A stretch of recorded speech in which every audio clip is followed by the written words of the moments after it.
আলোচনা ছাড়া আরপিওতে কিছু যুক্ত হলে পরবর্তীতে নির্বাচনের ক্ষেত্রে তৈরি হবে জটিলতা, এমন দাবি বিএনপি নেতাদের। তাদের অভিযোগ, অযাচিতভাবে জাতীয় নির্বাচন নিয়ে শঙ্কা সৃষ্টির চেষ্টা করছে কিছু রাজনৈতিক দল। 1990 সালে বিএনপির প্রতিষ্ঠাবার্ষিকী উপলক্ষে রাজধানীর কাকরাইলে কর আইনজীবী ফোরামের এই অনুষ্ঠান। প্রধান অতিথির বক্তব্যে দলটির নেতা সালাউদ্দিন আহমেদ বলেন, আলোচনা ছাড়া আরপিওতে কিছু যুক্ত হলে তৈরি হবে জটিলতা। ক্ষুদ্র দলগুলো, ছোট ছোট দলগুলো জোট করবে কেন? তারা তো জোট করবে একটা বৃহৎ দলের সাথে জোট করে, যাতে তারা জিততে পারে কয়েকটি আসনে। যদি তাকে তার মার্কা নিয়ে ইলেকশন করতে হয়, তাহলে সেটা তারা জোট করতে চাইবে না। তো এটা তো আমাদের সাথে আলোচনা হয়নি কোনো পর্যায়ে।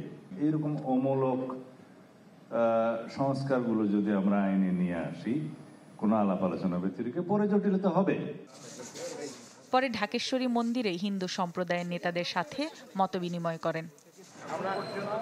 এদিকে ঠাকুরগাঁওয়ে জেলা বিএনপির দ্বিবার্ষিক সম্মেলনের প্রস্তুতি দেখতে গিয়ে মির্জা ফখরুল ইসলাম আলমগীর অভিযোগ করেন, ভোট ঘিরে অযাচিত শঙ্কা তৈরি করছে কিছু দল। কিছু সংখ্যক ব্যক্তি অথবা রাজনৈতিক দল তারা অযাচিতভাবে এই শঙ্কা সৃষ্টি করার চেষ্টা করছেন। বাংলাদেশের মানুষ সেই সমস্ত আপনার দুর্ঘটনাতে তারা সমর্থন করবে না। আগামী নির্বাচন সবার কাছে গ্রহণযোগ্যতা পাবে বলেও মন্তব্য করেন তিনি।